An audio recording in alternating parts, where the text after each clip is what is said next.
Flora Proactive. No other food lowers cholesterol more.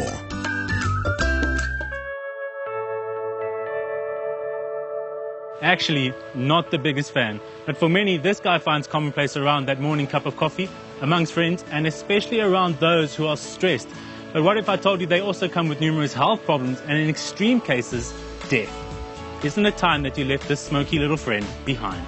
Veteran stage and screen actress Judy Ditchfield had a smoking habit which lasted almost 3 decades. She stopped smoking for good in November 2012. Judy, I know you had a history of smoking, but how did it all start? Oh, it's such a stupid story. It goes back many, many years ago. I was living in Durban, and I had a boyfriend that hated girls that smoked. And when we split up, I was so angry with him. So childish. I went to a shop and I bought a packet of cigarettes and I started smoking. And at the time, what were your thoughts on smoking? I'm talking 87, hey, so it was still quite trendy to smoke.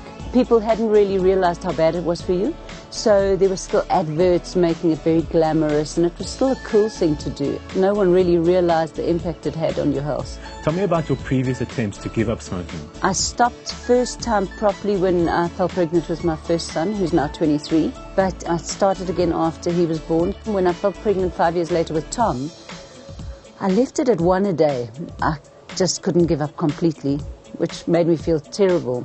And then I went to smoking and really stopped for 10 years and thought that was it. A couple of years later, I was doing a play with a lot of young people, and like an idiot, I just had one. I found it embarrassing, I found it revolting, I hated the habit, and I hated the fact that I once again had started to smoke. About 30% of South Africans are smokers, and of these, 48% have tried to quit and failed in the last year. Dr. Chidi Gule provides insights on the dangers of smoking. So, Doc, tell us, what are the negative effects of smoking, particularly on the cardiovascular system? The most obvious one that people need to be aware of is that smoking hardens the arteries and gives the heart more work than it needs to do. So one of the consequences of smoking is that you're going to have a condition we call atherosclerosis, where the hardening of your arteries inevitably results in increased blood pressure. And increased blood pressure, as a lot of people are aware of, is a risk factor for heart disease. What is it in the cigarette that adds to those negative effects? Cigarettes have over 4,000 chemicals, of which 250 are considered harmful, and 50 of those are known to also contribute to cancer.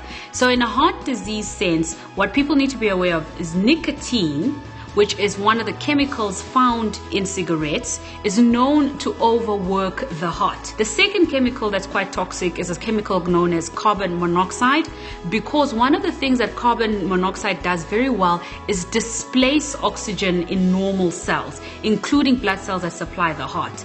And the consequence of that is obviously your heart muscle is deprived of oxygen, and therefore you're at increased risk for heart attack. That's just 2 out of the 4,000 chemicals. Now, even with all those bad effects, why do you think it's so hard for people to give up? Despite the fact that we're very well aware of how cigarettes are obviously bad for you, the thing that people need to respect is that nicotine in particular is considered a substance of addiction. So the brain is chemically addicted to nicotine, especially if you're smoking over 10 cigarettes a day. And the key thing about quitting that people need to appreciate is that the chances of relapsing are high, but the key is to not give up. The key is to not try once and then say you can't give up smoking, because you can. And 8 out of 10 people succeed in quitting smoking. So those looking to kick the habit, what advice would you give them? Having a plan, putting a date, writing down the reasons why you want to quit smoking are good starting points. Whether or not you go the route of medication or you go cold turkey is always a topic of debate. However, it will be interesting for viewers to know that 8 out of 10 people succeed by going cold turkey. That means you can successfully quit smoking by stopping altogether. Hookah pipes are just as dangerous as cigarettes. They contain several toxins which cause lung cancer or heart disease. So it's advised you quit smoking those too. Looking at where you are now, what gave you the motivation to finally give up for good? My kids. You know, when they were quite small, before I stopped for the 10 years, they said, "We hate you hurting yourself." And I hated doing that to them. And also the thing that I like to be in control, and I hated the fact that that had control over me. So I think that was my final thing. I'm not going to let this control me anymore. I never want to smoke again. It is an addiction, so if you're going to take a chance and have one cigarette, it's likely you're going to start again. It's one of those things that you can't ever, like an alcoholic can't have one drink, you can't start again. So that's my intention. I think it's a stupid habit and it's so unhealthy. Flora Pro Active. No other food lowers cholesterol more.